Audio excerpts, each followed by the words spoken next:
کراچی میں حالیہ آپریشن کے حوالے سے جو مختلف بلڈنگز گرائی جا رہی ہیں، اسی طرح مدینہ مسجد کو بھی گرانے کا جیسے کہ آرڈر ہو چکا ہے، تو اسی حوالے سے ایک جاننے والے نے سوال پوچھا کہ کیا کسی کی زمین پر قبضہ کر کے وہاں پر مسجد بنانا جائز ہے، اور کیا گورنمنٹ پھر اس کو گرا سکتی ہے؟ اسی حوالے سے کچھ گزارشات میں نے کہا ویڈیو کی صورت میں آپ کے سامنے عرض کر دوں۔ پہلے تو میں فقہی مسئلہ ایک آپ کو بتا دوں اس حوالے سے، کہ اس کے بعد پھر میں آپ کو مدینہ مسجد کے حوالے سے بھی کچھ تھوڑی سی بات کروں گا۔ پہلے تو یہ مسئلہ سمجھ لیں کہ کسی بھی فرد یا شخص کی زمین پر قبضہ یا غصب کرنا حرام اور ناجائز ہے۔ یہاں بات سرکار اور اسلامی ریاست کی زمین کے حوالے سے ہو رہی ہے۔ اگر کسی علاقے میں مسجد کی ضرورت ہو اور اہل علاقہ کسی خالی سرکاری زمین پر اجازت لے کر مسجد تعمیر کر لیں اور اس میں کئی سال تک باقاعدہ 5 وقتی نمازوں اور جمعہ وقت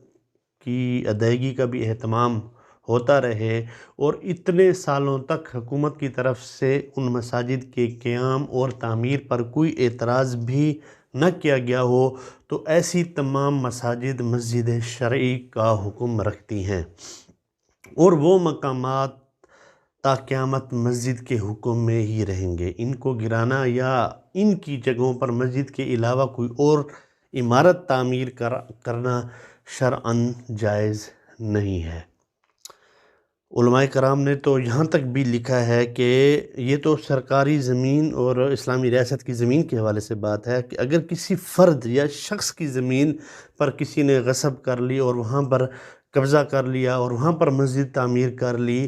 تو وہاں کے بارے میں بھی یہ حکم ہے کہ اس مسجد کو نہ گرایا جائے، بلکہ جس شخص کی زمین ہے جس پر قبضہ کیا گیا ہے یا جس پر غصب کیا گیا ہے، تو اس کو اس بات پر راضی کیا جائے کہ اس کو اس زمین کا جو جگہ کا رقم بنتی ہے وہ اس کو دی جائے، اس بات پر راضی کیا جائے، اور مسجد کو حتی الامکان کوشش کیا جائے کہ اس کو نہ گرایا جائے۔ اب اس کے علاوہ دوسری بات جو آتے ہیں کہ کراچی کی مدینہ مسجد کے معاملے کو لے کر علماء اور مولوی طبقے کو بڑے طعنے دیے جا رہے ہیں کہ یہ زمینیں قبضہ کر کے مسجدیں بناتے ہیں، اور مسلک کی بنیاد پر مرکز جو ہے نا مراکز تعمیر کرتے ہیں۔ اس پر میں بڑے ادب کے ساتھ عرض کرتا ہوں کہ یہ مسجدیں مولوی نہیں ہیں، بلکہ اہل محلہ والے مل کر بناتے ہیں۔ اگر یہ مسلکی مراکز ہیں تو وہ بھی آپ لوگ ہی بناتے ہو، اور پھر جب قانونی اعتبار سے کوئی مسئلہ پیش آتا ہے تو پھر پریشان ہو کر مذہبی جماعتوں اور مدرسوں کے مولویوں کا سہارا بھی لیتے ہو۔ افسوس کے ساتھ کہنا پڑتا ہے کہ مساجد کے مولوی کی مثال آپ کے زر خرید غلام جیسی ہو گئی ہے، جس سے آپ چند ہزار روپے کے عوض پورے مہینے کی نمازیں اور جنازے پڑھواتے ہو،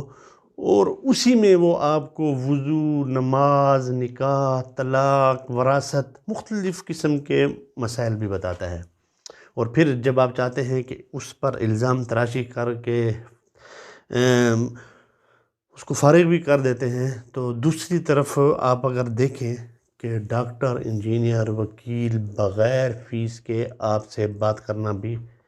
بات بھی نہیں کرتے، پسند بھی نہیں کرتے۔ ڈاکٹر اپنی فیس پہلے لیتا ہے اور معائنہ یا مشورہ وہ بعد میں کرتا ہے، اور پھر دواؤں کا ایک نہ ختم ہونے والا نسخہ لکھ کر فارماسیوٹیکل کمپنیوں اور لیبارٹریوں کا جو ہے نا نمک حلال کر کے ہماری جیبوں پر معصومانہ طریقے سے ڈاکہ بھی ڈالتا ہے، اور لوگ آپ بھی بڑے اس سے خوش ہوتے ہو کہ بڑا اچھا علاج ہو رہا ہے ہمارا۔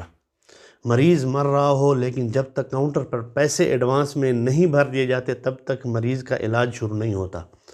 اسکول کی فیسیں دبا کر وصول کی جاتی ہیں اور آپ بڑے اچھے طریقے سے دے رہے ہوتے ہو، اور احسان بھی ان کا ہو رہا ہوتا ہے کہ ہم تعلیم خدمت کر رہے ہوتے ہیں، حالانکہ وہ کاروبار کر رہے ہوتے ہیں۔ اور حد تو یہ ہے کہ جون، جولائی اور گرمیوں ہوں یا سردیوں ہوں، ان کی فیسیں تو آپ سے ایڈوانس لی جاتی ہیں کہ کہیں آپ بھاگ ہی نہ جائیں۔ اس لیے عرض ہے میری ان بھائیوں سے کہ قبضہ کی جگہوں پر مسجدیں بنا کر مولویوں کو پریشان نہ کیا کریں۔ ایک محتاط سروے کے مطابق کراچی میں تقریباً 35,000 عمارتیں اسی طرح کی غیر قانونی ہیں، جن پر آپ کے اسکول، کالجز، شادی ہال، ہسپتال، مارکیٹیں، دکانیں، پارکنگ ایریاز اور پورے علاقے آباد ہیں۔ نسلہ ٹاور جو ابھی حال ہی میں گرایا گیا ہے، اس کی تازہ ترین صورتحال آپ کے سامنے ہے، اور نسلہ ٹاور کا پروجیکٹ بھی کسی مولوی کا بنایا ہوا نہیں ہے۔ اب آتے ہیں اسی مسئلے کو لے کر کہ مدینہ مسجد کے معاملے پر۔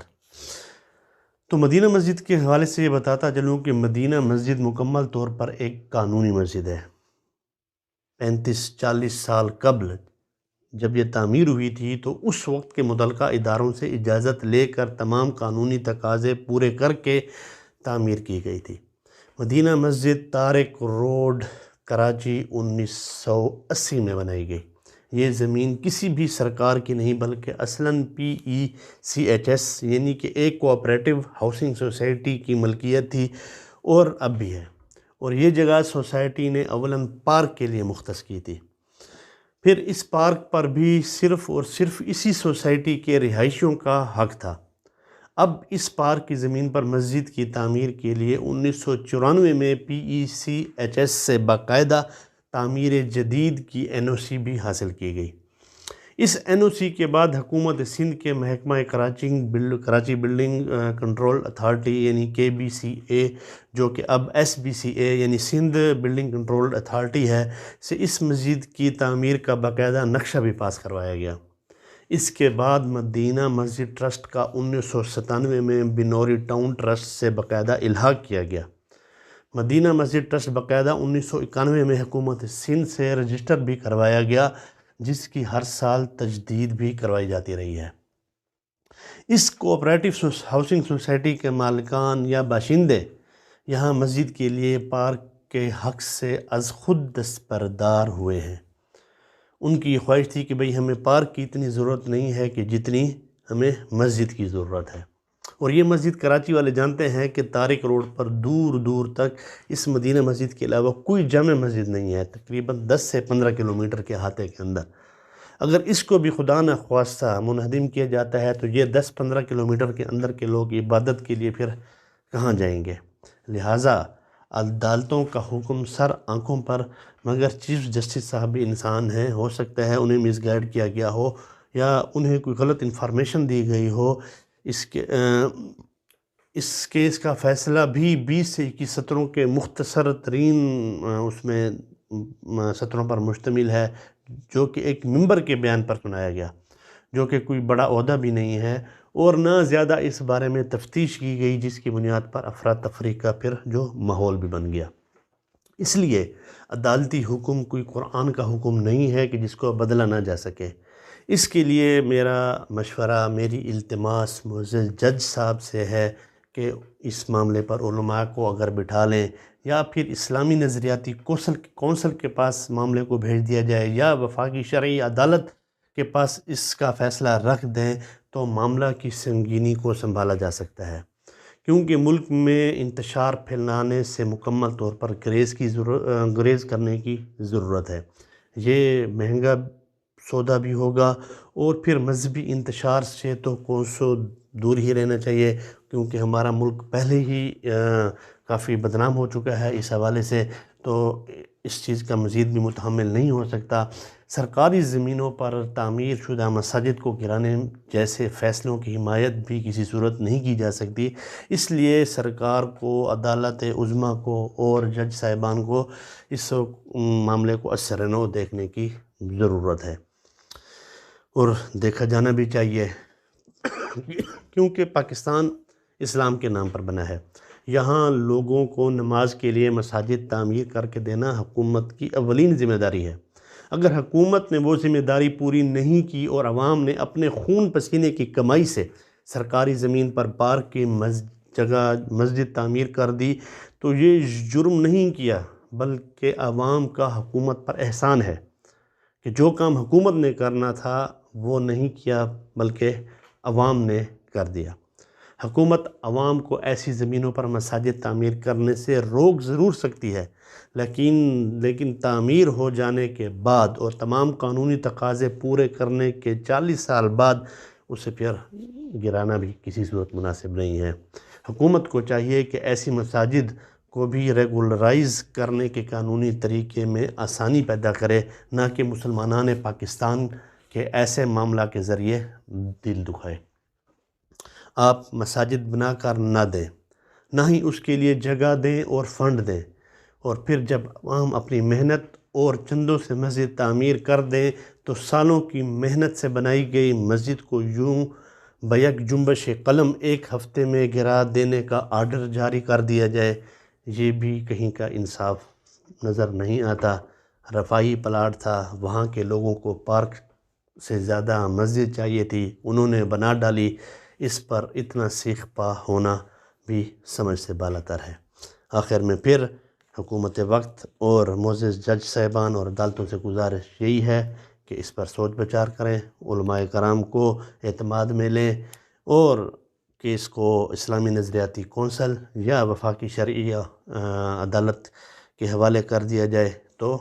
بہت زیادہ اچھا رہے گا۔ ہماری التماس ہے، گزارش ہے، وما علینا الا البلاغ۔ السلام علیکم۔